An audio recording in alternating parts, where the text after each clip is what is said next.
Bene, buonasera a tutti, benvenuti all'Ateneo Veneto. In letteratura ci sono i romanzi di formazione, penso che anche nel cinema esistano i film di formazione e quelli di Marco Tullio Giordana appartengono a questa categoria. Una formazione che riguarda la storia d'Italia, che il regista ha percorso dal fascismo al terrorismo, dalla mafia di Peppino Impastato al mondo letterario e sociale di Pasolini. Ma credo che il grande merito sia quello di aver indagato un periodo, gli anni 70, difficilissimo, con il quale forse noi riusciamo a fare i conti solo oggi e che certamente 20 anni fa, quando sono stati fatti film come La meglio gioventù, era molto difficile indagare.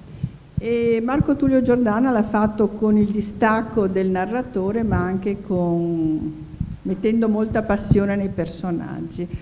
E infatti chi di noi non si è riconosciuto in qualcuno dei personaggi della meglio gioventù, o non ha riconosciuto qualche amico, o forse qualcuno che avrebbe potuto diventare uno dei personaggi della meglio gioventù e che non è diventato per mero caso.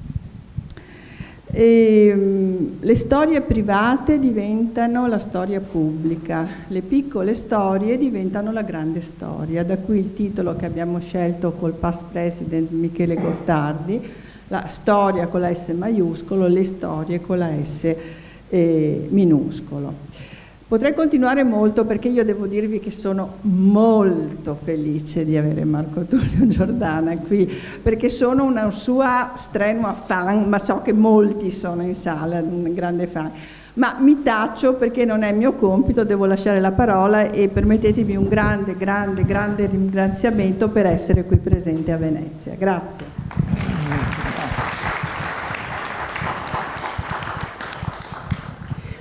Bene, buonasera a tutti, buonasera al nostro ospite e benvenuti. Noi faremo questa sera un po' di una chiacchierata sul cinema di Marco Tullio Giordana, ma anche un po' sulla storia d'Italia e sull'Italia che emerge da questi film e dalla sua cinematografia. Perché quando un regista si occupa di storia, inevitabilmente non lo fa solo in un senso spettacolare o in un senso, come dire, così, di pura, dirò la parola che non piace al regista, di pura narrazione. Perché oggi va di moda la narrazione, tutto è riconducibile a questa parola. In realtà invece è un'altra cosa, la storia è una dialettica, per come la vedo io personalmente, per come molte volte appare anche nei film di Marco Tullio Giordana.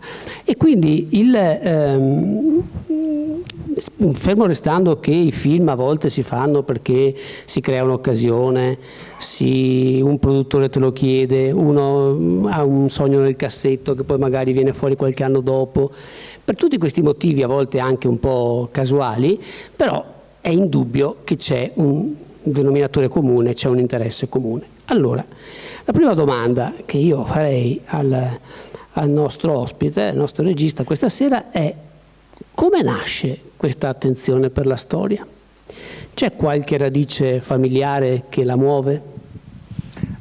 Sì, intanto grazie di questa profusione, Presidente, troppo generosa.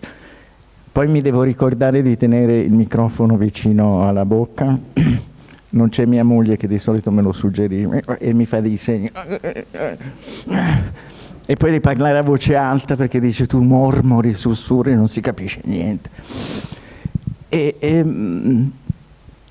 Direi che fino da piccolo, per varie vicende familiari con le quali non vi vorrei annoiare, ma la storia maiuscola ha interferito anche pesantemente con la storia della mia famiglia.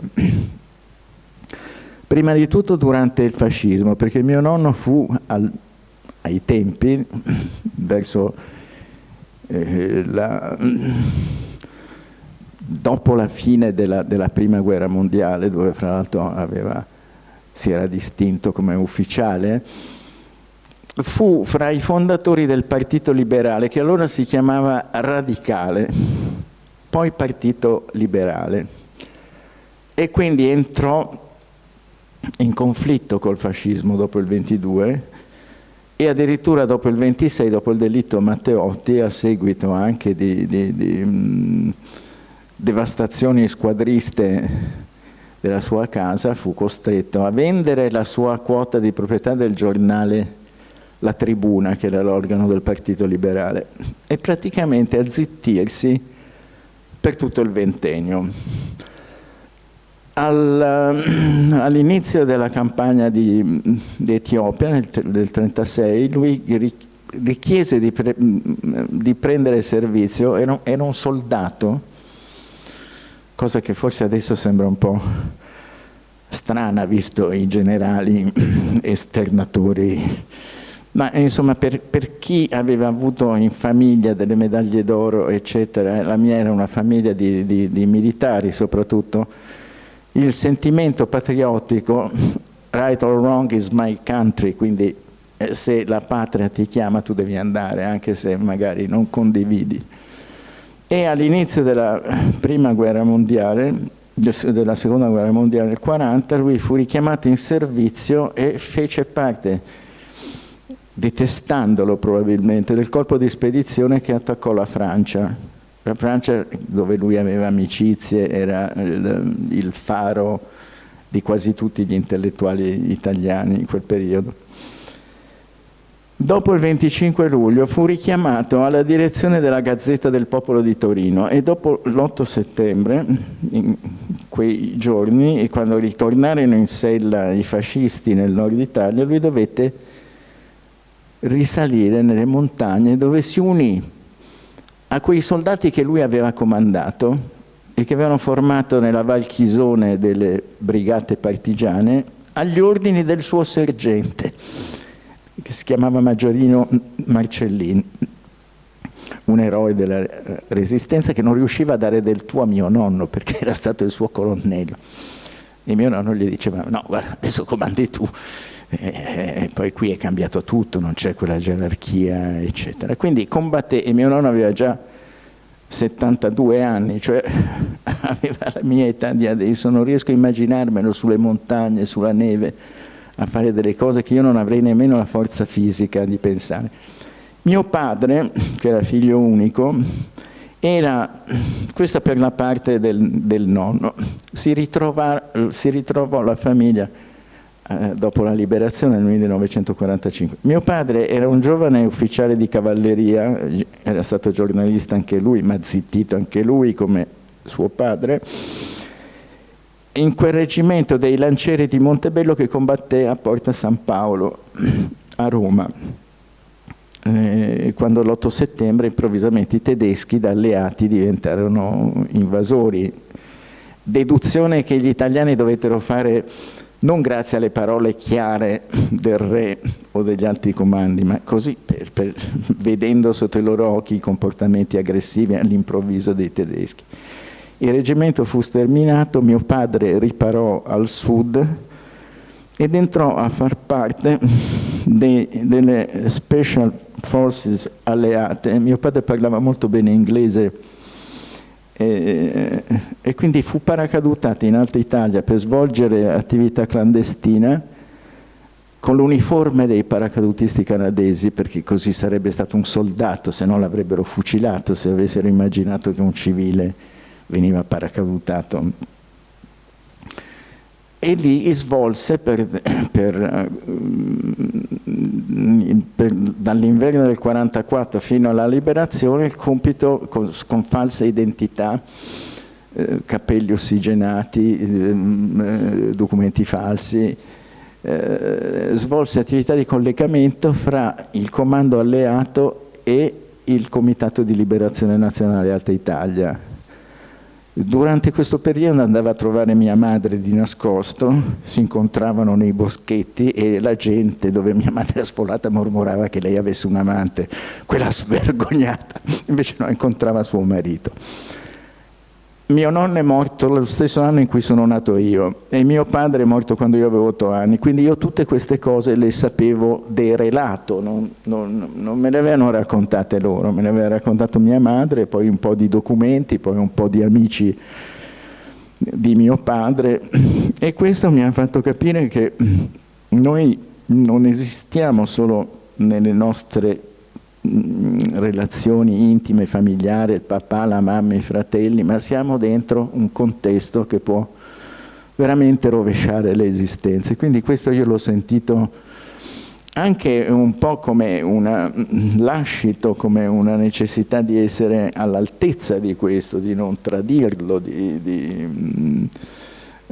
e anche però di comprensione che la storia, procedendo con queste sue convulsioni che generano un grande dolore nella popolazione comune, bisogna anche avere poi come obiettivo non il protrarsi all'infinito delle divisioni e degli odi, ma anche una sorta di riconciliazione, parola pericolosa oggi, perché oggi viene usata per dire dimentichiamo tutto, scordammo ciò passato, ma non è quello. La riconciliazione vuol dire prendere atto delle differenze e rispettarle. In questo senso anche la parola memoria condivisa per me è equivoca, perché non esiste una memoria condivisa, esistono tante memorie personali, ognuna la sua, e bisogna trovare il modo di conciliarle e tenendo conto delle differenze. Questo è quello che mi è stato insegnato dalla famiglia. Quindi quando poi... E poi c'è quello che mi ha insegnato il cinema. Il cinema mi ha insegnato, poiché io l'ho amato fin da ragazzino, che intanto ti permette di visitare dei mondi che tu non visiteresti mai nella tua vita, di stare dentro dei paesi lontanissimi, delle culture diversissime, dei modi di stare insieme, di storie, e ti allarga immensamente l'orizzonte, perché il cinema è un'esperienza così forte, così diretta, te ti sembra di vivere quella storia lì, anche se magari è un film che parla una lingua incomprensibile e tu lo capisci solo dai sottotitoli, però il comportamento, l'espressività degli errori degli attori ti fa vivere l'esperienza che un film sta raccontando. E quindi ho pensato, quando poi sarebbe venuto il mio turno, scalpitante ragazzo che voleva fare il cinema, che avrei dovuto, in scia anche della tradizione del cinema italiano, che è stato un cinema, soprattutto il cinema del dopoguerra, il cinema del neorealismo, delle grandi figure come Rossellini, come Visconti, come tanti altri, di raccontare il proprio paese. Non avrei sentito questa necessità se negli anni, alla fine degli anni 70, quando io ho debuttato col mio primo film, ci fosse stato da parte del cinema italiano in quel momento una testimonianza di quello che stava succedendo. Era un periodo estremamente convulso, difficile da interpretare, perché i postumi del 68, la nascita del terrorismo, la radicalizzazione dello scontro, la crisi economica, tutti questi fattori rendevano il futuro del nostro paese molto, molto incerto, le divisioni fra i partiti, e quindi io pensai col mio primo film, che si chiamava Maledetti via Merò, di dover raccontare perlomeno una vicenda che riguardava la mia generazione, che involontariamente o volontariamente era stata protagonista di questi fatti. Ecco, questa è la ragione per cui questa connessione mi è stata sempre presente, ma non, poi concludo perché sono già, appunto, se c'era la moglie diceva, non come una lezione di storia, cioè il cinema non è una cattedra da cui tu a scopo didascalico devi tenere delle lezioni. Il cinema racconta delle storie, ti deve far vibrare con dei personaggi, e poi quello che si capisce è attraverso allusioni, attraverso i sottintesi, ognuno prende il suo. Io non posso sopportare quei film dove ti fanno la morale, dove ti dicono le cose sono andate così e non cos'ha, è proprio molto lontano da me questo modo di raccontare.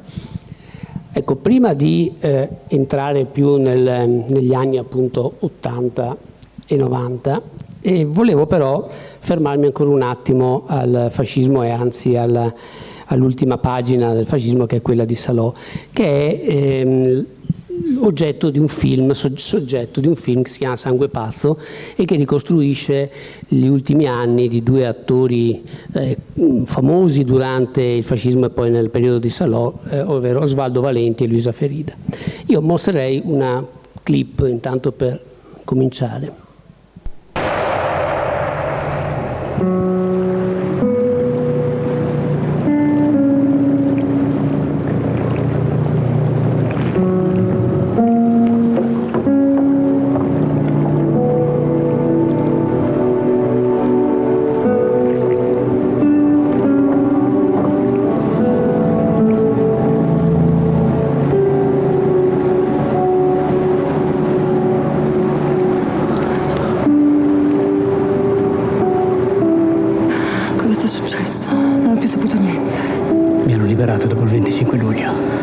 Invece di tornare a Roma, ho attraversato le linee e mi sono arruolato nelle forze alleate. Mi hanno paracadutato qui nel nord per svolgere attività clandestina.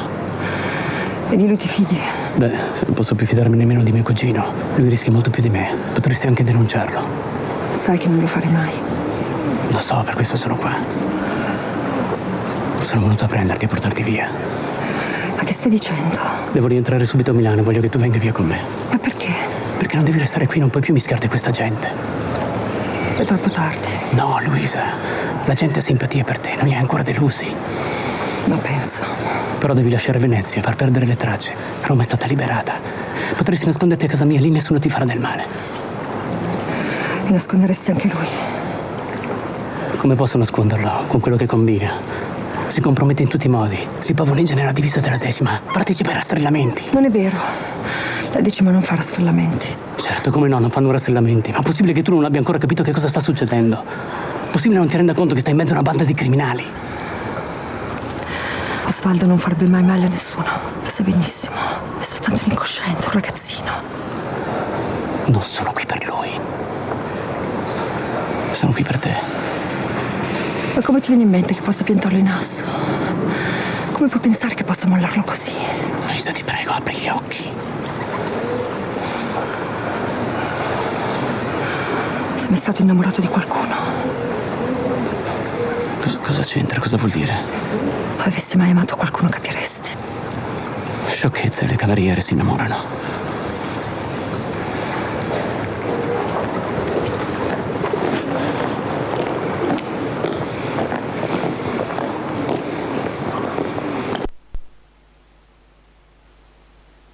Come nasce questo interesse verso... Dove è stato girata sta scena?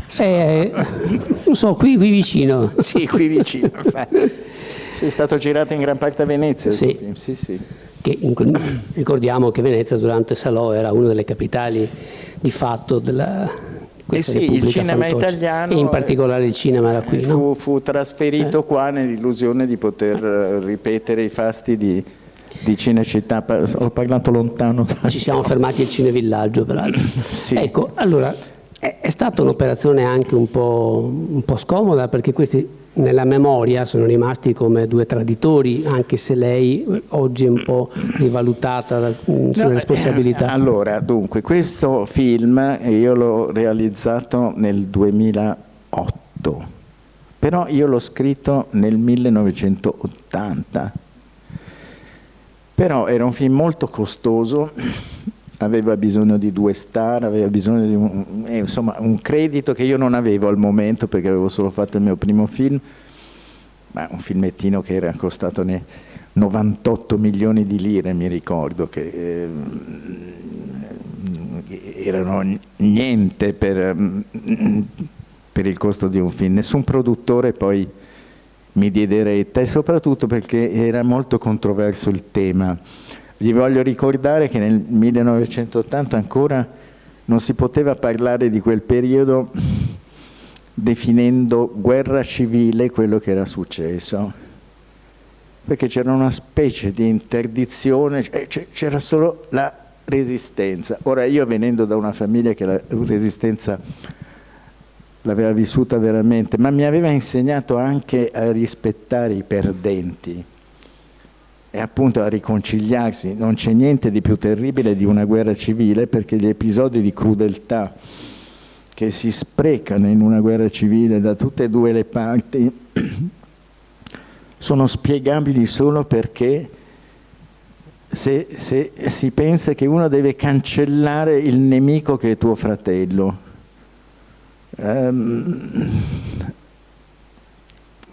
C'è Umberto Saba, per esempio, bisogna sempre richiamarsi ai poeti, perché nell'intelligenza dei poeti c'è sempre un passo in più. Allora Umberto Saba scrive questo degli italiani: gli italiani non faranno mai la rivoluzione perché non sono dei parricidi, gli italiani sono dei fratricidi, cioè uccidono il fratello per farsi bello davanti al padre ed ereditarne così lo status, la ricchezza, il potere, eccetera, eccetera. E quindi la terribilità della lotta fra fratelli, che ne fa magari delle persone molto crudeli, ma non dei rivoluzionari. Allora, questa storia perché mi aveva affascinato? Perché anch'io sapevo della leggenda nera che circondava queste figure di due attori, e mi chiedevo, ma come mai due attori, cioè due artisti, finiscono a Salò, addirittura lui nella 10ª Mass, a torturare i partigiani, eccetera. E poi lei perché? Che aspettava un bambino? Cosa può spingere? Io non riuscivo a credere alla storia della perversione. Sì, lui era cocainomane, la banda Coca a Milano disponeva di abbondante cocaina da distribuire, eccetera. Ma nel 1980 i testimoni erano ancora tutti vivi e io sono andato a intervistarli, compreso colui che li aveva fucilati, e dissi: ma adesso, a distanza di tanti anni, ma era colpevole? E lui mi disse: no, non era colpevole, ma si diceva così, e nella guerra bisogna dare il buon esempio, non c'è tanto da sottilizzare. Allora mi azzardai, io ero ancora un ragazzo, lui era un uomo già piuttosto in là con gli anni e anche molto debilitato. Dico: ma lei lo rifarebbe? Dice: beh, no, oggi no, certo che oggi no. Allora questa cosa mi è rimasta dentro, non allo scopo recriminatorio, che è un po' l'atteggiamento che ha adesso la cultura di destra, di dire adesso ci dovete risarcire di tutto quello che ci avete negato.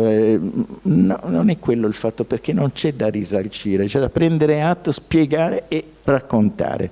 Almeno questo è quello che deve fare un regista, e poi gli storici spiegheranno tutto nel dettaglio, e un regista deve anche avere, poiché sta facendo del romanzo, anche la libertà di inventare. Per esempio il personaggio che voi avete visto in questa scena è un personaggio fittizio che adombra un po' la figura di Luchino Visconti. Ora la Ferida e Visconti non si sono mai incontrati, ma serviva a spiegare degli snodi di questa vicenda. Il film fu molto contrastato, fu molto, come si dice oggi, divisivo, però io sono contento di averlo fatto, un po' perché ho così portato a termine un'impresa che mi ero prefisso tanti anni prima, e poi perché è una pagina difficile, ma sono proprio quelle che mi piaceva, adesso mi piace sempre meno, ma che mi piaceva raccontare.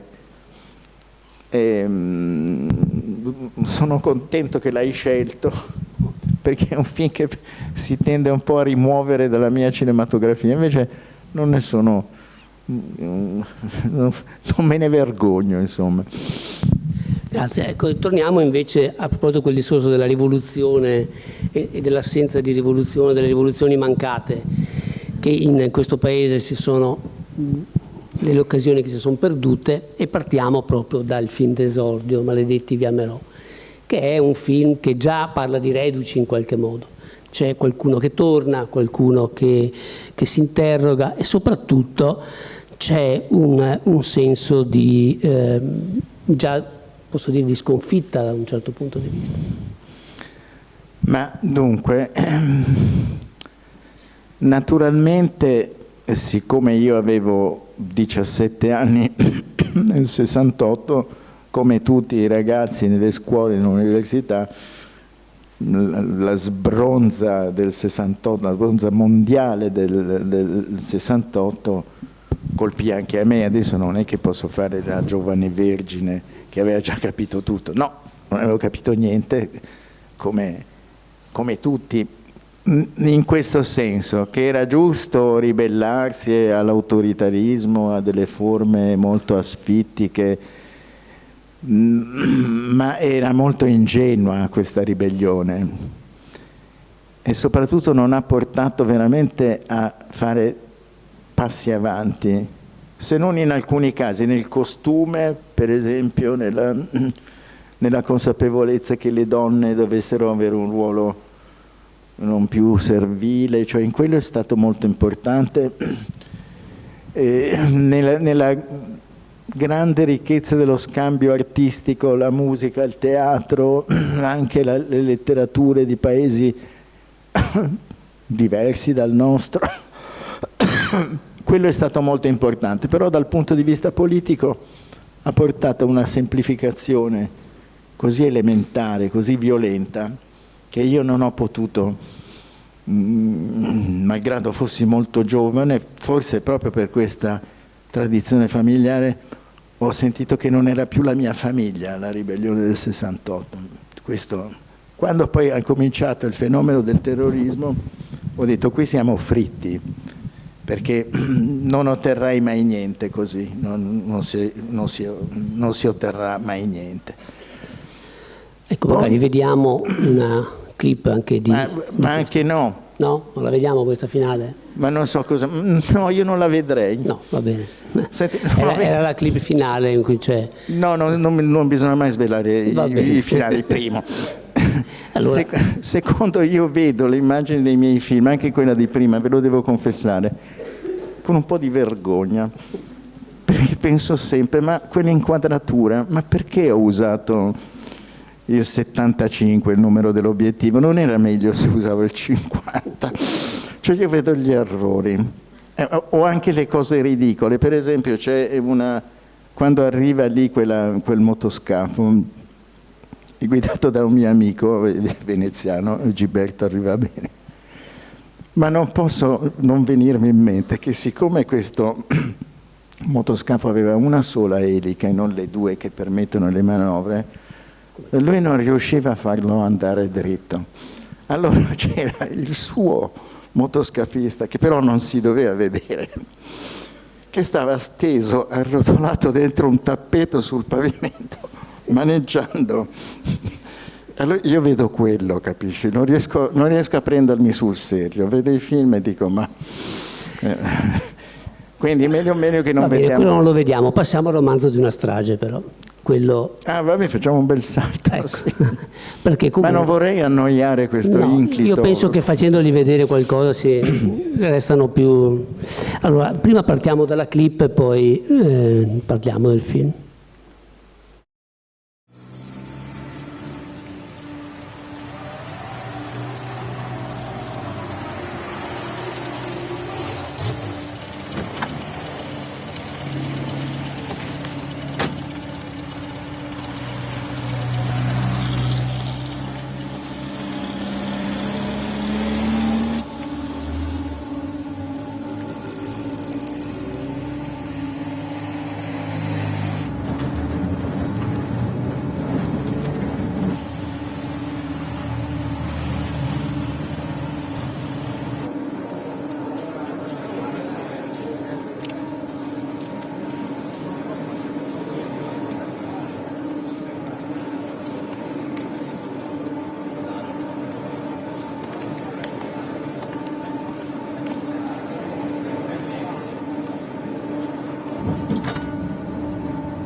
questo è un film in cui, come vedremo anche in una clip successiva, tu non ti limiti solo a documentare e ricostruire, ma suggerisci e soprattutto sposi delle linee interpretative.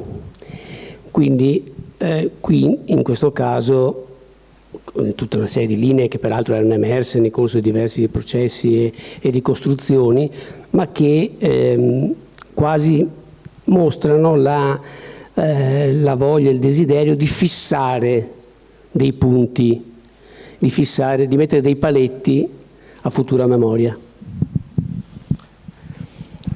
Beh, in questo caso poi vi racconto qualcosa di questa scena, dove questa volta gli obiettivi erano tutti giusti, devo dire, ma poi vi racconterò, perché è stata girata proprio nella Banca Nazionale dell'Agricoltura, in quel momento di proprietà del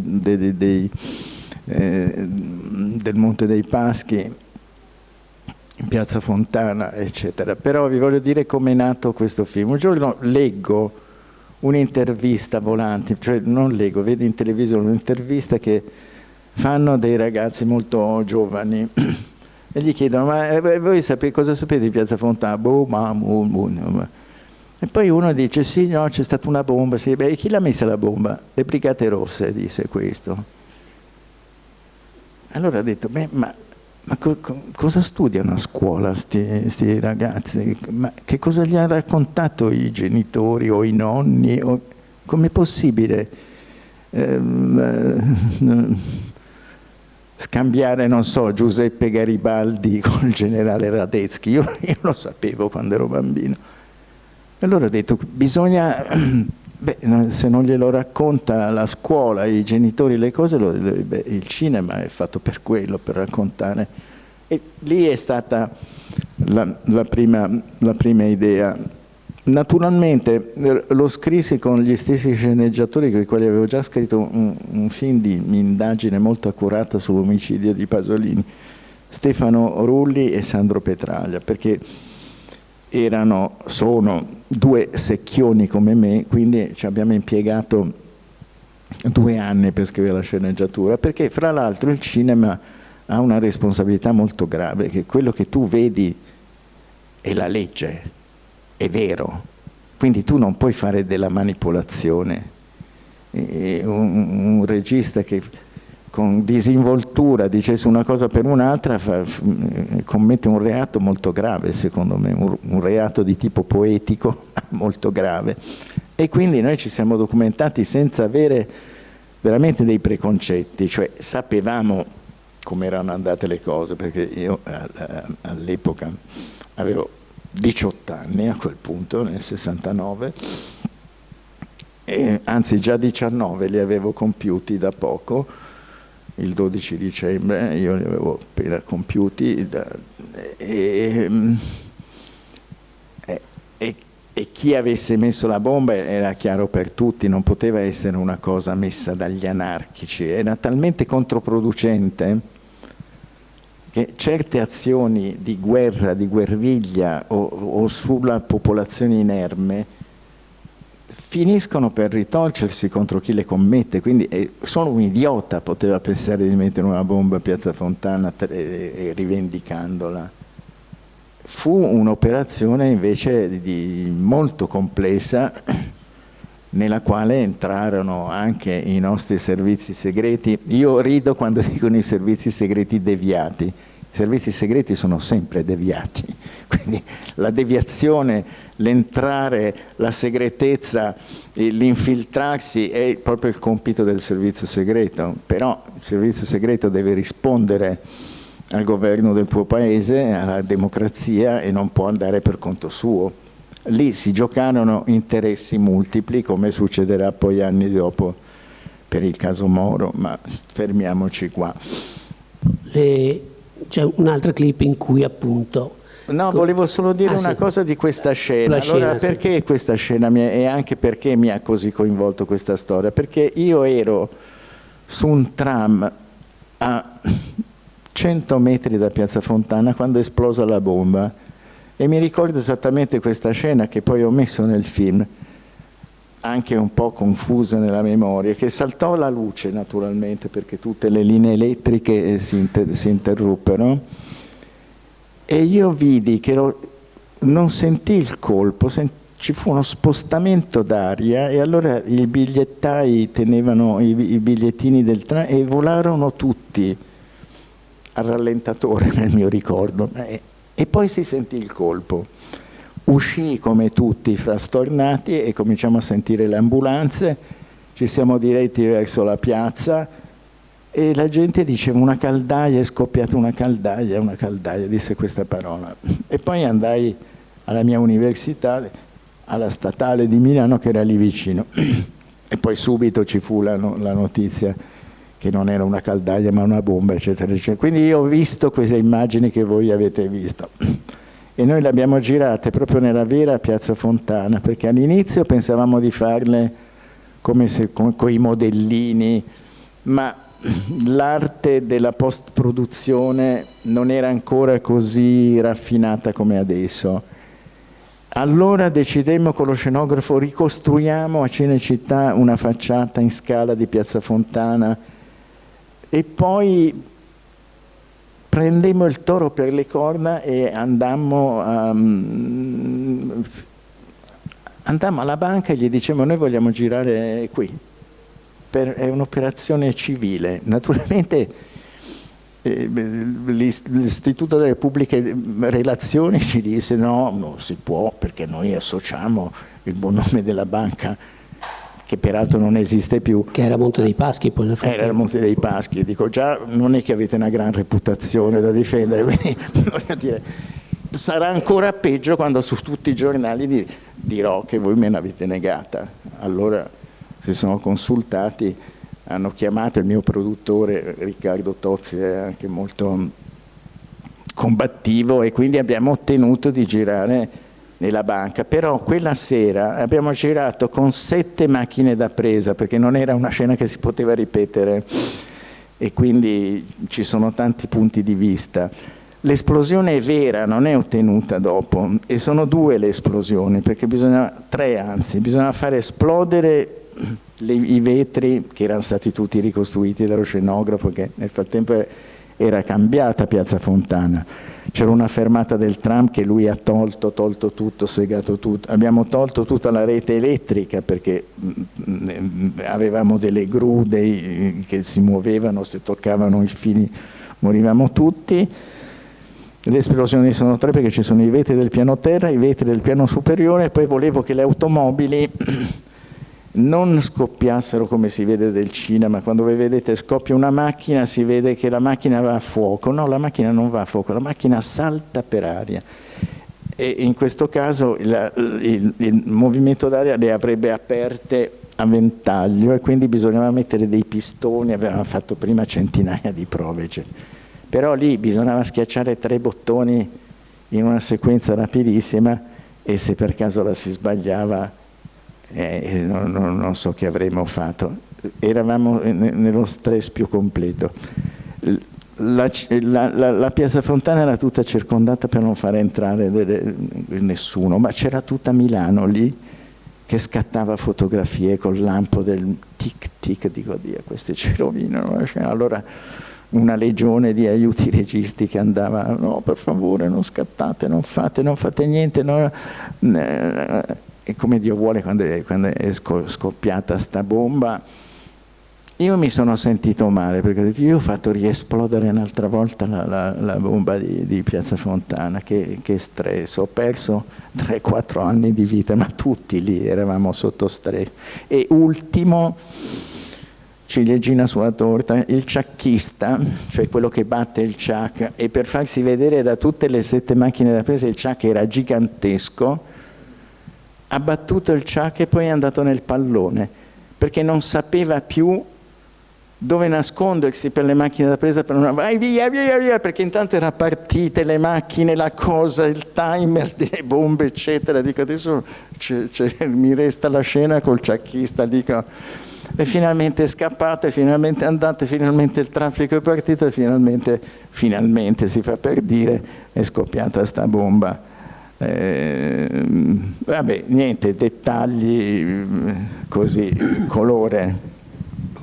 Ecco, a proposito di quello che si diceva prima delle riproposizioni di tesi, eccetera, c'è una scena in cui il commissario Calabresi a un certo momento riceve la visita di un prefetto. Ah, sì, certo. E a questo punto lui suggerisce una tesi che oggi è abbastanza condivisa, quella delle due bombe diverse, e la suggerisce di fronte a questo alto funzionario, e il quale lo prende come un racconto di fantasia. Ho molto apprezzato il suo contegno al processo, impeccabile malgrado tutta quella cagnara. Sono dispiaciuto per tutte le grane che ha avuto. Bisogna dare un taglio a questa storia. Ho una proposta da farle. La voglio a Roma, con me. A Roma? Sì. Torna nella sua bella città, porta la famiglia al sole. Milano non le vuole bene. Venga via da qua. Invece a Roma chi mi vuole bene? Questa storia della CIA, dell'addestramento in America, è partita dal suo ufficio, al Viminale. Un caso incredibile di omonimia. Calabrese si chiamava l'altro funzionario, capisce? Comunque, se la consola, ho immediatamente rimosso il responsabile di questa sciatteria. No, non mi consola. Anche perché la storia continua a girare. Ma noi la facciamo finire. Lei viene a lavorare da me. Diventerà il mio braccio destro. È arrivato il momento di fare largo ai giovani. Pensi che volevo venire io a trovarla? Lo sapevo che eravamo fatti per intenderci. Il posto è suo. Volevo venirle a raccontare un'idea che mi sono fatta su Piazza Fontana. Ah.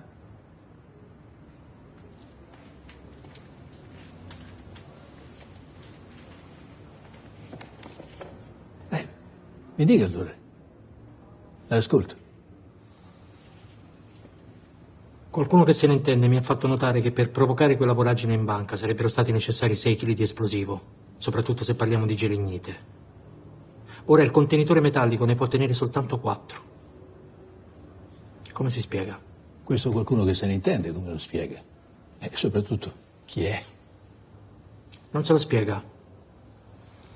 Ho provato io a spiegarmelo. La bomba non è una, sono 2. 2 borse, 2 bombe. La prima è gelignite, a basso potenziale, con un timer. Ha un caratteristico odore di disinfettante. È una bomba simbolica. Deve esplodere a banca chiusa, niente morti né feriti. Chi l'ha messa? Valpreda? Come hanno detto tutti? Vada avanti. E qui entra in gioco la seconda bomba. Stavolta l'odore è diverso. Mandorle. Mandorle amare. Tritolo ad alto potenziale innescato da una miccia. Questa è la bomba della strage. Quando esplode, fa esplodere anche l'altra. A metterla è un fascista. Somiglia molto a Valpreda. Ha grande cura nel farsi notare da Rolandi, nel farsi riconoscere, per essere scambiato con Valpreda. Così il conto lo pagano gli anarchici.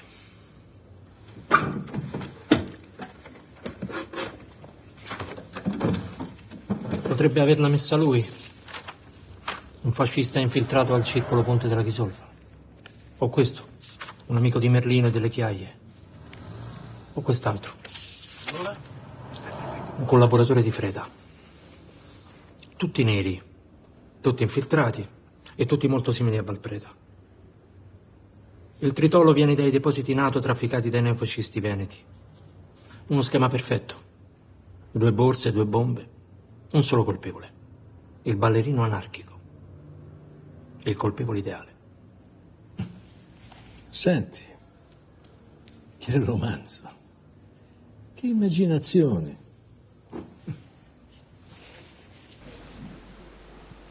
O no? Beh, dopo lui dà un'altra spiegazione che è forse quella vera.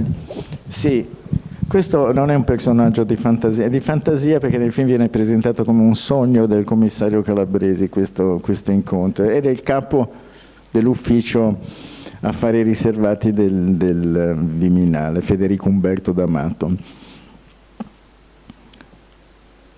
Beh, nessuno mi ha fatto causa, quindi... Ecco, sì, questa è la domanda, quindi nessuno l'ha mai smentita questa. No, nessuno, mi pare, no.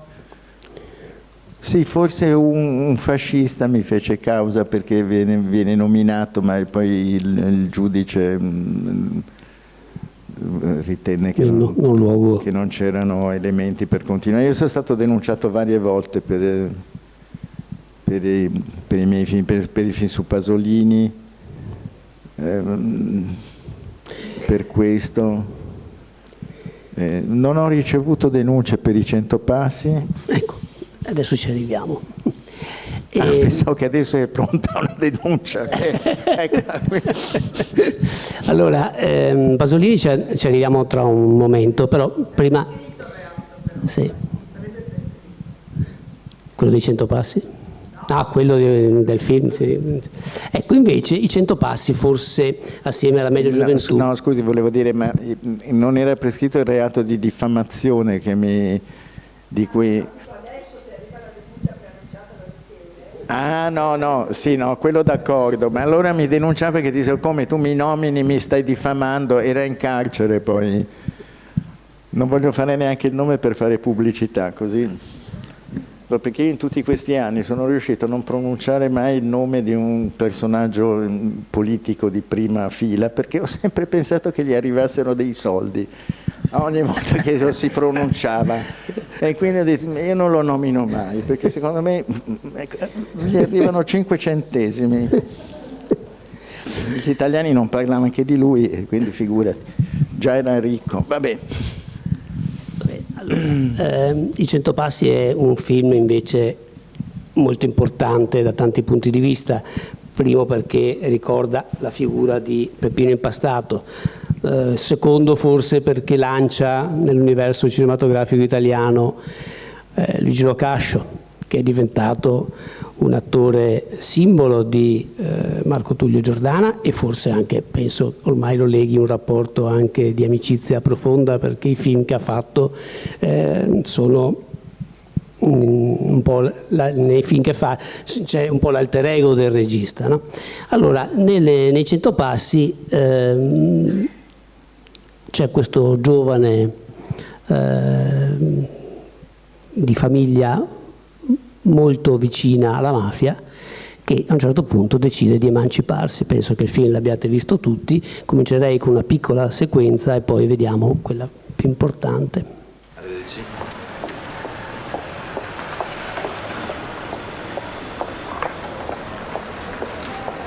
La situazione nelle università rimane tesa. Facoltà di molti atenei italiani rimangono occupate dagli studenti dissenzienti. Gli incidenti maggiori si sono svolti a Milano e a Roma.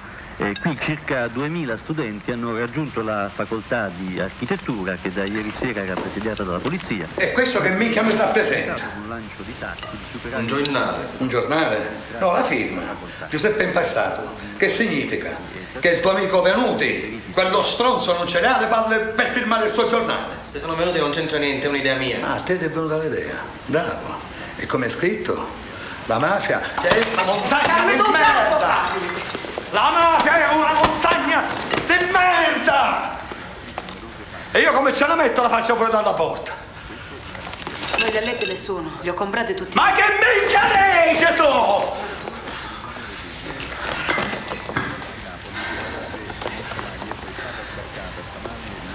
Io l'ho capito. Bottanissime gaino, ma perché non finisci gli studi? Tu vuoi lasciare questo cesso di paese? T'aiuto io. Te lo trovo io un posto. A Palermo, subito. Però tu mi devi promettere che ti devi tutte queste minchiate intese dalla mafia. Certo, appena si parla di mafia tutti sull'attenti. A cuore? Curissimo. Tu e gli amici tuoi vi credete i padri eterni di Cinisi, poi vi nominano Tano Battaglia e ve la fate di sopra. Oh, tu lo chiamare così? Perché te lo sei scordato come li chiamavano i badalamenti? Battagli come le campane delle vacche. Zitto te, bastardo! Facevano i vaccari, no? I porci, le mucche, le vitelline da scannare fresche. Facciamo le mani, lontano. A quant'è oggi a carne? Non avete carne di comunista? A lei, signor impastato, ci ho messo da parte una cosa troppo speciale. A suo figlio Peppino. Come lo devo servire? A polpetta, salsiccia. Senti, sono io. Se passato non hai cuore. Ma tu non lo capisci? Che se parli così, quelli ti ammazzano. E se quelli mi ammazzano, tu che cosa fai?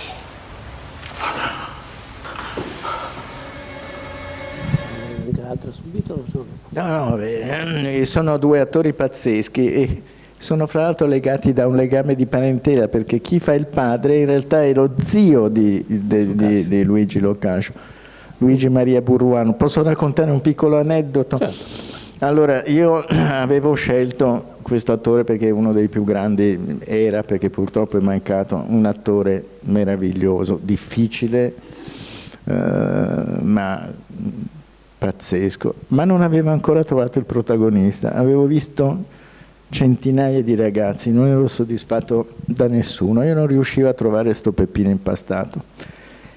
Mancava un mese all'inizio delle riprese. Il mio produttore, un giovane produttore, Fabrizio Mosca, aveva 30 anni e all'epoca era disperato.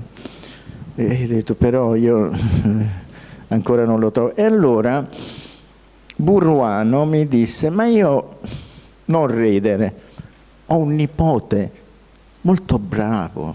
Ma dico, dai, su.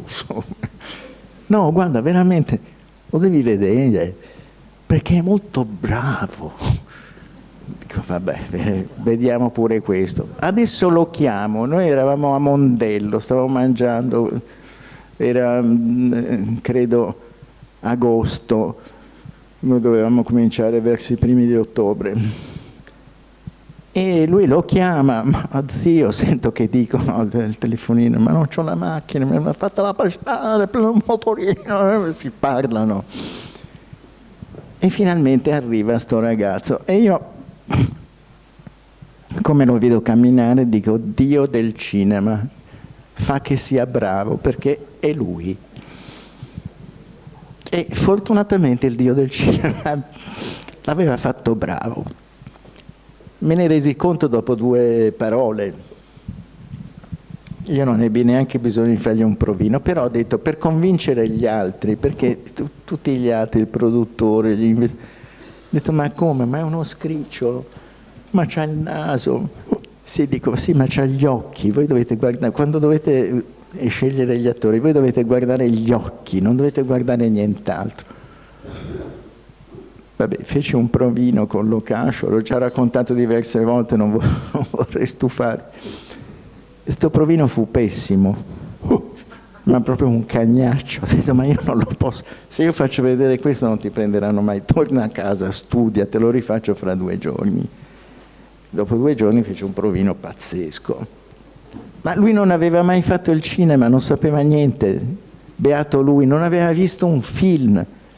Gli dissi, beato te, perché adesso tu hai davanti a te la scoperta di mondi meravigliosi, adesso ti do un elenco di film che devi aver visto assolutamente, e così. Però, sai, il talento, i registi hanno un solo merito, quando ce l'hanno, di riconoscere gli attori. Poi gli attori è come maneggiare dell'esplosivo, non è che li puoi fai così, gli attori devi lasciarli.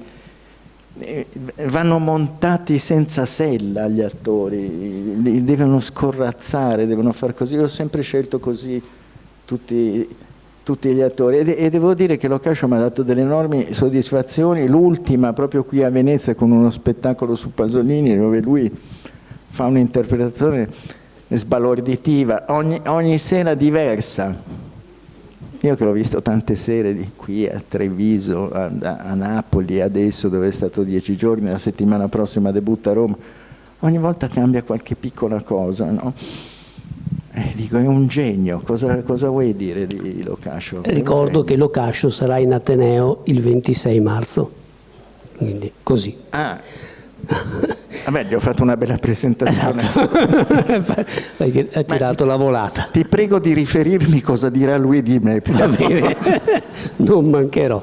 Senti, mentre scorre invece l'ultima sequenza, quella più famosa che è rimasta poi quando uno di questi parenti, di questi mafiosi, va a dire alla madre, ormai l'hanno fatto impastato, è saltato per aria, è morto e lascia perdere il funerale, non ci sarà nessuno. Ecco, che cosa ha rappresentato questo film nell'opinione pubblica, quando è uscito? Che cosa ha rappresentato per te? Che cosa è stato anche nella dimensione del linguaggio civile nella lotta alla mafia?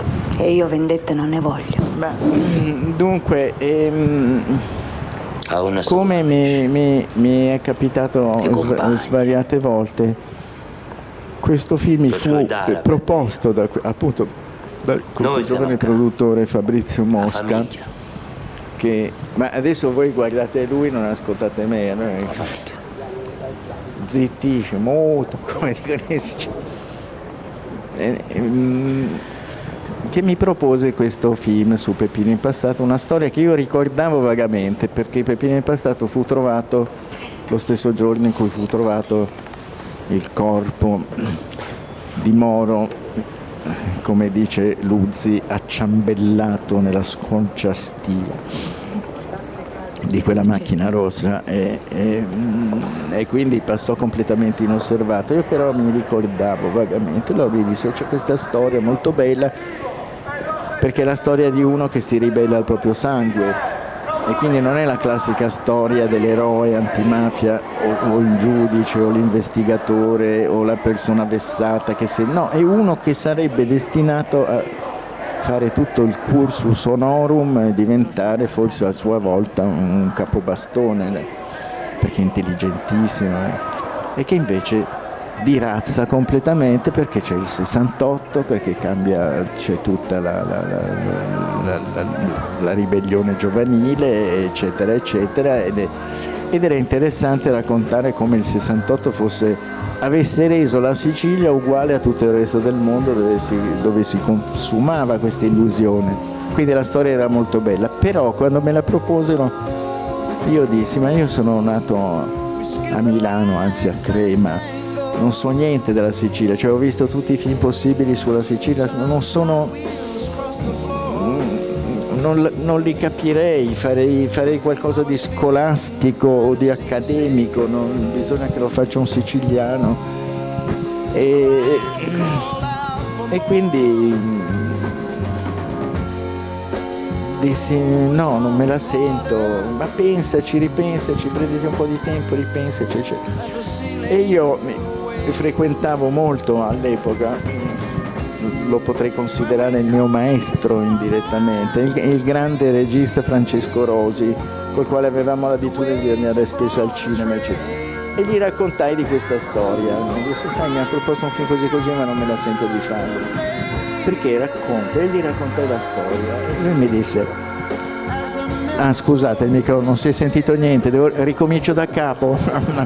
Allora, Rosi mi disse: ma tu sei scemo, ma è una storia bellissima, ma neanch'io quando ho girato Salvatore Giuliano, nemmeno io ero siciliano, io sono napoletano. Tu devi fare una cosa, devi andare lì, devi starci, devono vederti, devono vedere che non hai paura, e poi il cinema apre tutte le porte, perché c'è un equivoco di fondo, che spesso il mafioso o il personaggio negativo, il criminale, risulta un personaggio seducente alla fine.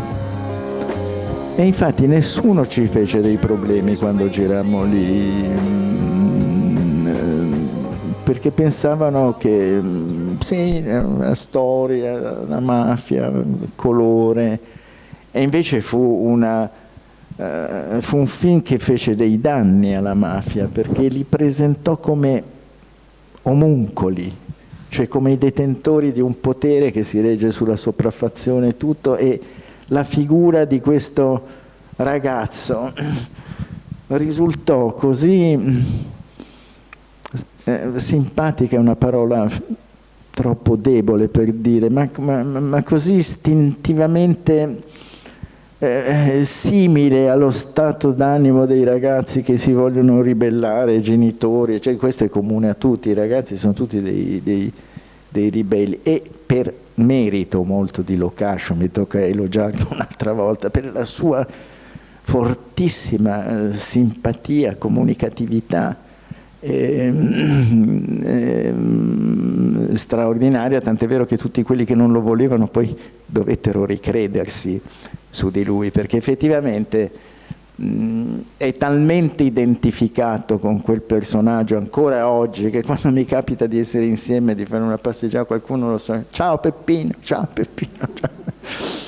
Sì. Oltretutto è uno dei pochi attori che ha imparato la lezione che io gli ho dato il primo giorno. Ho detto: guarda, io ti devo insegnare una cosa importantissima, che è l'arte di ricevere i complimenti.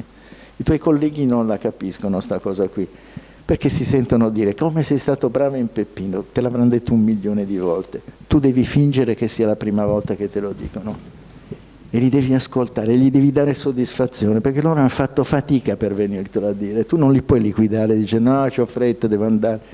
Hai capito? Sì, è così, lui perde un sacco di tempo, infatti non esce mai di casa, povero impastato, vedi, lo chiamo anche così, Peppino. Senti, invece la meglio gioventù rappresenta forse la sintesi di tutto quello che abbiamo detto fino adesso e nello stesso tempo anche una forma di proposta, di costruzione di una proposta successiva. Voglio dire, narrare quasi 40 anni di vita dell'Italia a cavallo tra la fine della cosiddetta Prima Repubblica e l'inizio della Seconda aveva dei rischi forti. La domanda che ti pongo è questa, cioè, ma alla fine quale Italia esce da questi 40 anni e da questi anche 40 anni della meglio gioventù, ma questi 50-60 anni di attività, 50 anni di attività cinematografica? Ma secondo me è l'Italia che c'è sempre stata e ci sarà sempre, con una orrenda popolazione tenuta nell'ignoranza, quasi vorrei dire televisiva, pubblicitaria, non so, come se fosse distribuita della droga gratuitamente, e delle persone per benissimo che continuano a fare il loro dovere, il loro mestiere, che secondo me sono molte di più di quanto appaiono, ma sono talmente disilluse che si sono stufate di dare la fiducia in bianco a nessuno. Questo c'è sempre stato, adesso è molto peggio, anche se si vede qua e là qualche barlume, ma penso che in questo non siano cambiati. La parola elite, che fa scotennare, non so, alcuni pensano che sia l'insulto migliore da dare, ma invece l'elite è necessaria in qualsiasi paese. Gli scienziati, i medici, i magistrati, gli insegnanti, io dico che sono la cosa più importante di tutto, la formazione è necessaria, se no un paese invecchia malamente ed è preda dei capipopolo più estremisti, più semplificatori, più banali anche. Cioè, in questo senso io non vedo dei grandi cambiamenti, a parte sì, ma le persone per bene sono sempre uguali a se stessi, e i mascalzoni anche. La meglio gioventù raccontava la formazione di un gruppo di ragazzi che cerca di rimanere fedele, e vi rimane, ai propri ideali. Chi è più fragile soccombe, come è successo a molti di quella generazione, purtroppo. Chi è stato abbagliato così dall'idea suicida del terrorismo, che non ha combinato niente di buono. Voglio però dire che la sceneggiatura della meglio gioventù, che io non ho firmato perché l'ho interpretata, ma era scritta così bene sempre da Sandro Petracci e Stefano Rulli, che non c'era niente, cioè io sapevo esattamente con quel testo e conoscendo la materia, perché erano i miei amici, si può dire, messi lì in scena, che fu stranamente il film più facile che io ho girato, e tutti noi che ne abbiamo fatto parte ci siamo appena rivisti per festeggiare i 20 anni un paio di mesi fa a Roma. Fra l'altro gli attori erano tutti uguali, io invece ero decrepito, ho detto ma com'è sto fatto che voi restate giovani e io no, faccio il ritratto di Dorian Gray. Mi è dispiaciuto questo, loro tutti belli, tutti così, le ragazze, la Trinca, la Bergamasco, la Maiasano, tutte meravigliose. Dico ma com'è sto fatto che non invecchiate? Ma invecchi tu, caro, al nostro posto. E vabbè, ecco, è stata un'impresa molto felice, questo voglio dire. Questa sequenza qui, quella dell'esame, no? Lei avrebbe meritato un 28 o un 29. Le ho messo 30 perché ho applicato quello che io chiamo il quoziente di simpatia. Poca cosa, ma quanto basta per farla arrivare al 30? Qualcuno trova da eccepire su questo mio quoziente di simpatia, ma io credo che la simpatia, nel senso greco del termine sympasin, cioè condividere il pathos, la sofferenza altrui, è molto importante per un medico. Ad altri applico invece il quoziente di antipatia, cioè tolgo 2, anche 3 punti. L'antipatia è la cosa peggiore per un medico. Lei è meritevole comunque, complimenti, ma non si monti la testa. Ha ancora 2 esami da fare con me e sono sempre in tempo a farla a pezzi. Quei 2 chi sono, amici suoi? Si porta dietro la clac? No, è che siccome dovevamo partire, no, allora sono venuti. Sono del mio corso? Non me li ricordo. Carlo fa economia e invece Berto studia filosofia. Non mi racconti le loro biografie, a me basta sapere soltanto che elementi simili andranno a far danno altrove. Economia, filosofia, andiamo bene. Lei promette bene, le dicevo, e probabilmente sbaglia. Comunque voglio darle un consiglio. Lei ha una qualche ambizione? E allora vada via. Se ne vada dall'Italia.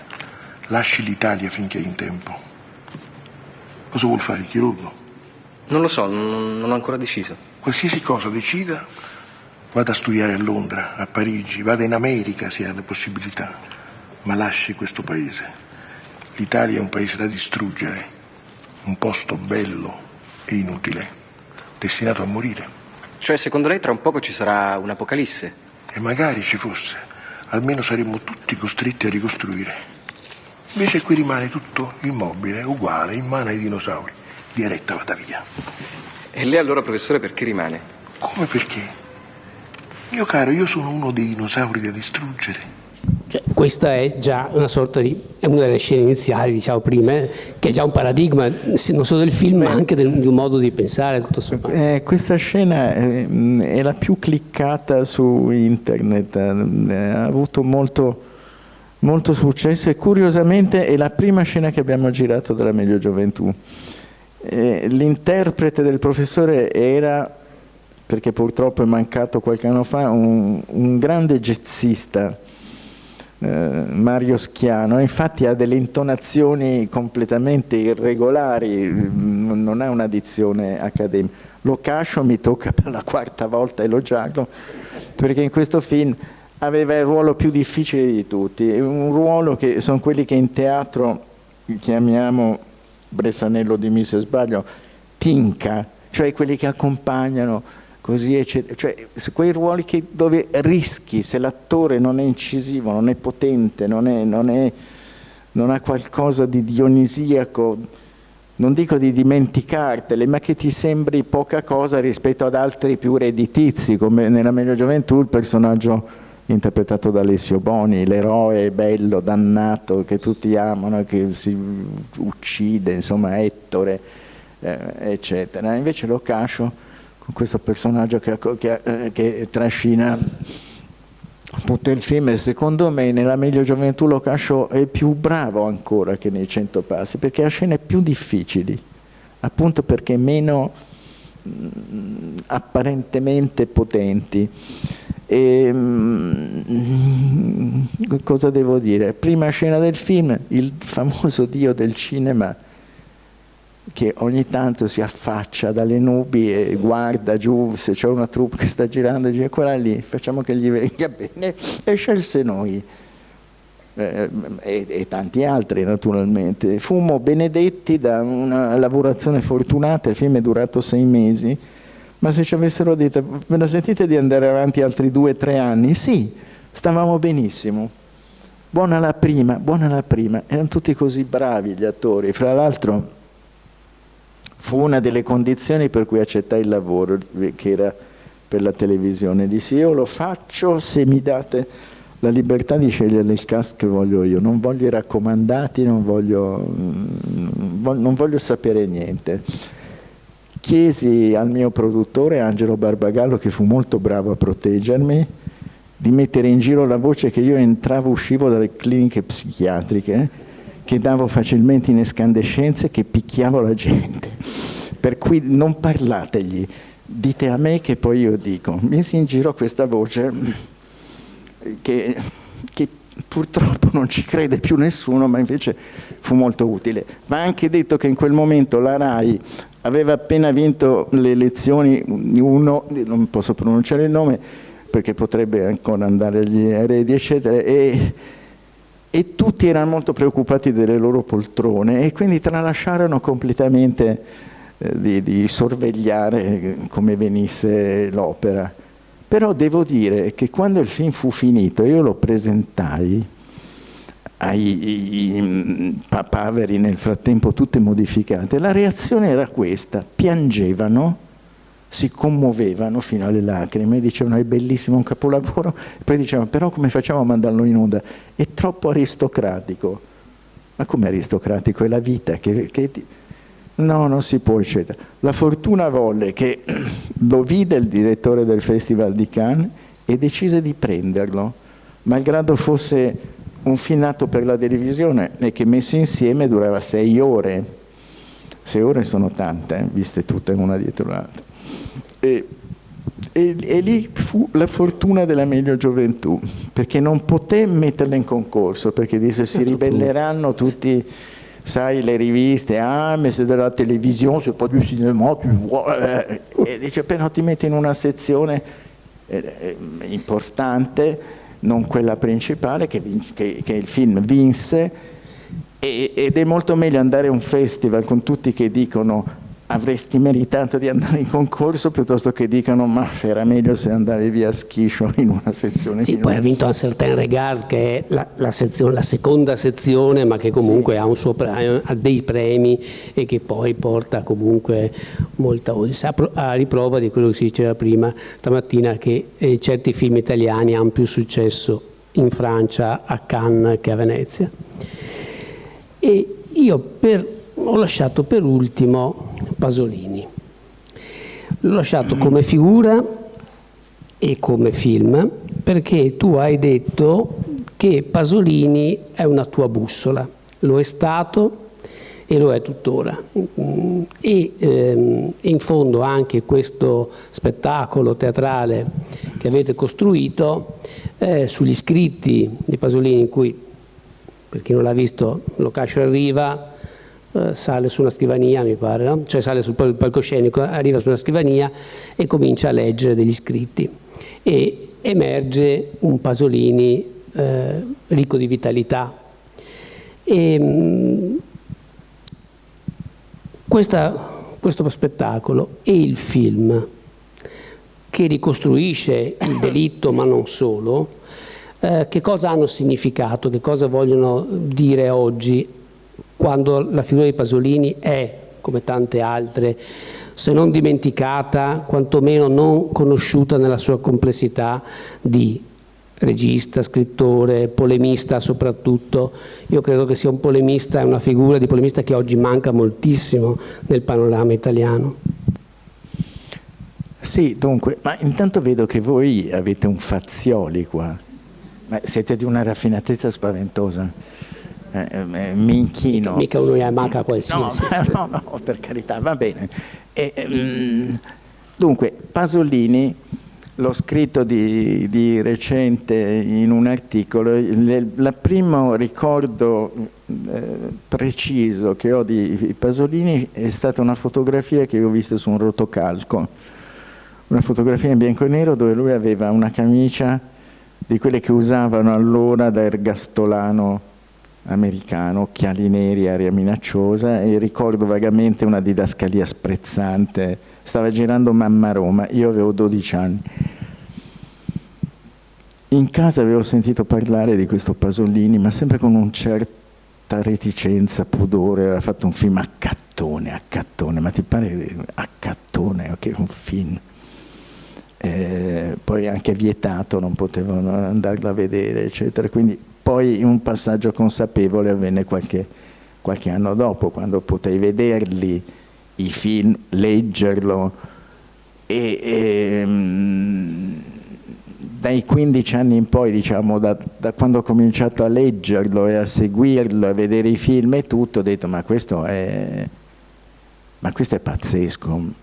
Ma che paese fantastico era l'Italia di quel periodo lì, perché non è che era solo Pasolini, c'era Calvino, c'era Sciascia, c'era Moravia, c'era Ginsburg, la Morante, era molto vivo la tensione fra gli intellettuali nello scambiarsi, nell'apostrofarsi, il dialogo con la politica, cioè erano intellettuali anche i politici, non c'aveva alcuna sfumatura negativa la parola intellettuale, cioè tutti pensavano che le classi dirigenti dovessero essere alfabetizzati, almeno sapere l'italiano, non dico le lingue, ma almeno l'italiano. E quindi per me Pasolini è stato una figura importantissima come cineasta, anche se inimitabile, molto sperimentale, e come poeta. Però il poeta, la grandezza di Pasolini come poeta l'ho capita più tardi, e come figura pubblica che interveniva su tutte le magagne, molte del nostro paese. Quindi per me quando considero che io sono stato contemporaneo, cioè sono stato un ragazzo che leggeva Pasolini vivo, e penso ai disgraziati ragazzi di oggi che non hanno niente di simile a cui ispirarsi, ma soltanto figure veramente indescrivibili, triste, che trasmettono solo volgarità e aggressività e violenza verbale, e anche un pessimo italiano oltretutto, che sarebbe una lingua da difendere, e un territorio da difendere, eccetera, eccetera, eccetera. Vabbè, ma non voglio fare la lamentela sull'oggi, dico che però quell'energia a me è rimasta. Devo ringraziare lui, ma anche i miei professori di matematica, che non ho mai imparato, di latino, di greco, di italiano, perché avere dei professori che ti fanno innamorare della loro materia è tutta un'altra cosa che avere dei quiz a cui rispondere. Mi dispiace, ma è così.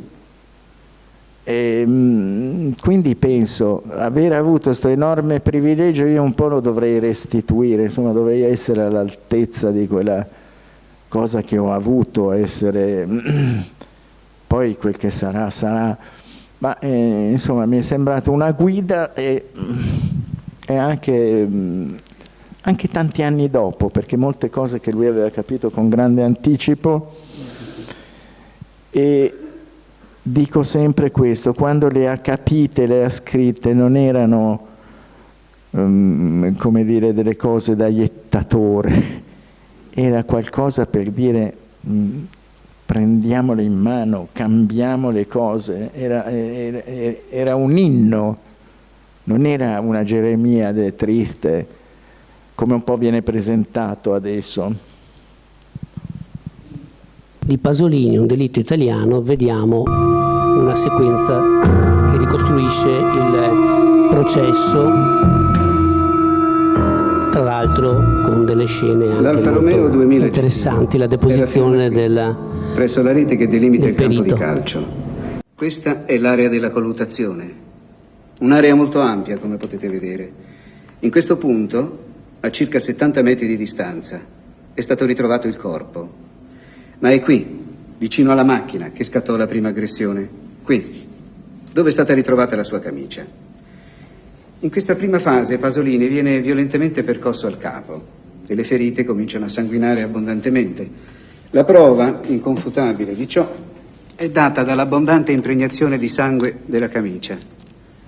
Guardate qui, non appare strappata in alcun punto. Possiamo dedurne che fu Pasolini stesso a sfilarsela in una pausa dell'aggressione, probabilmente per tamponare il sangue delle ferite.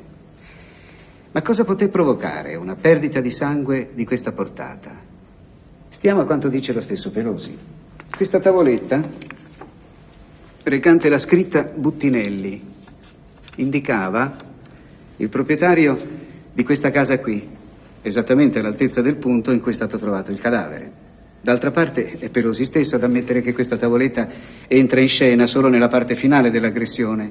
L'unico altro corpo contundente che egli confessa di avere usato prima è questo. Come si può ben vedere, questo paletto era fradicio. Dopo i primi colpi era destinato a disintegrarsi e infatti così avvenne. Ma come può un paletto di questo tipo produrre lesioni così devastanti? È impossibile.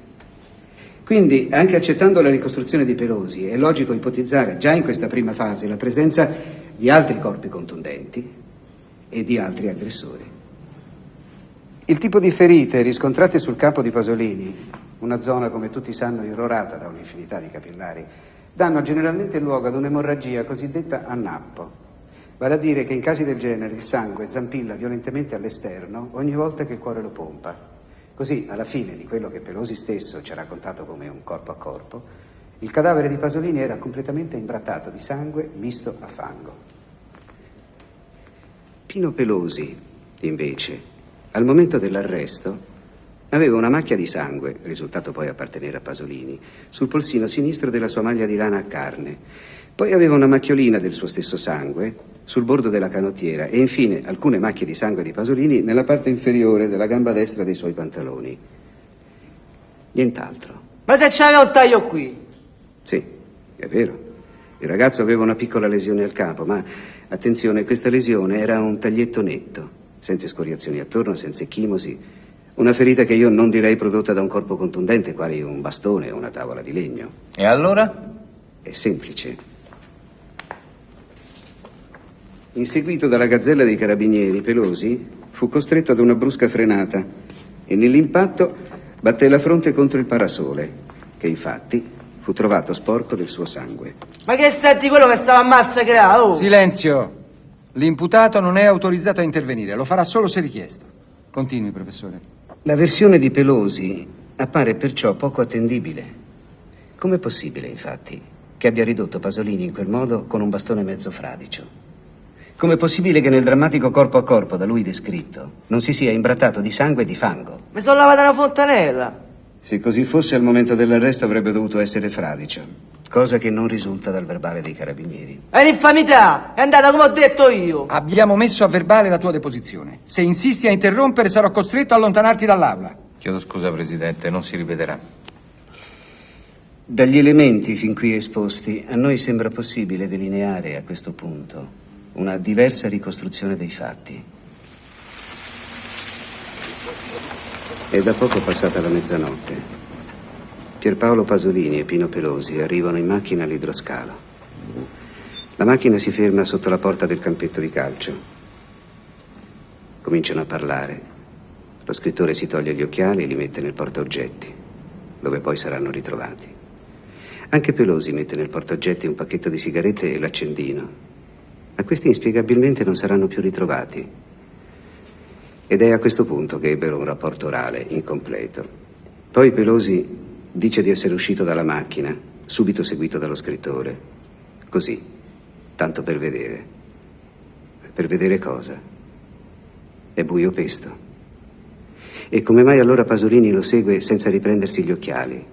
dai quali, ce lo dice la cugina Graziella Chiarcossi, non si separava mai. Tutto si spiega se ipotizziamo che lo scrittore non sia uscito dalla macchina di sua volontà, ma ne sia stato tratto fuori all'improvviso e con estrema violenza.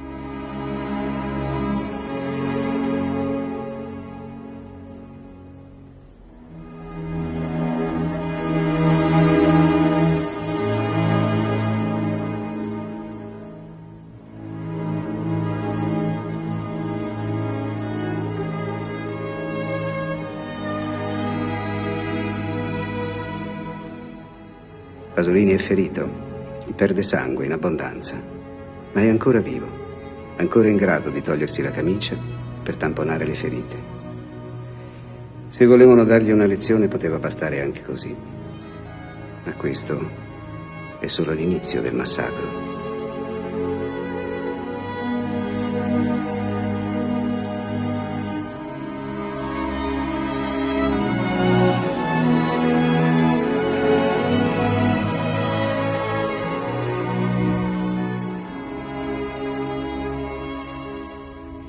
Ho accertato nel corso dell'autopsia che Pasolini ricevette un violento trauma contusivo ai testicoli.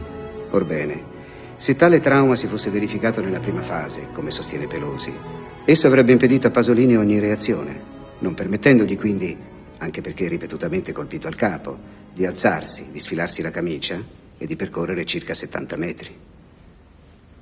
Vi prego ora di portare la vostra attenzione su questa foto.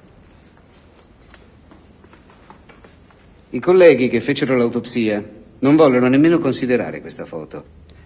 Lascio ad altri valutare le ragioni di questo incredibile comportamento.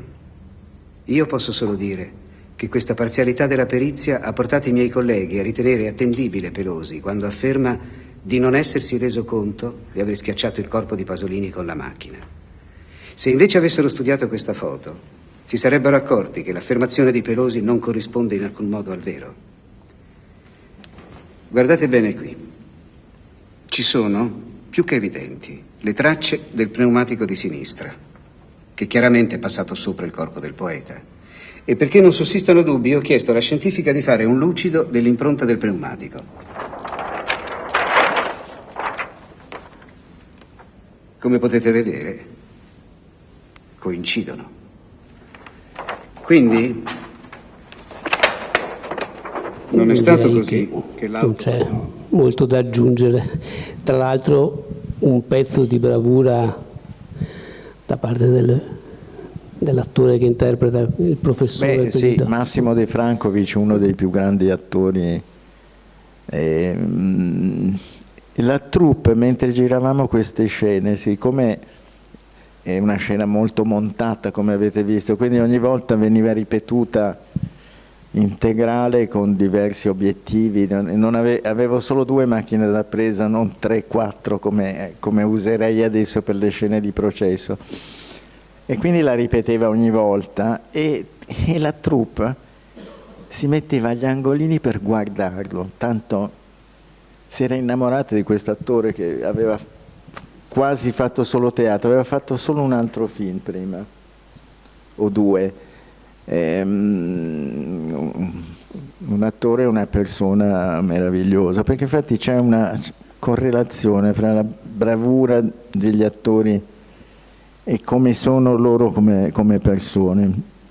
E purtroppo non abbiamo più avuto occasione di lavorare insieme, ma mi piacerebbe, perché lo considero veramente uno dei nostri grandi attori.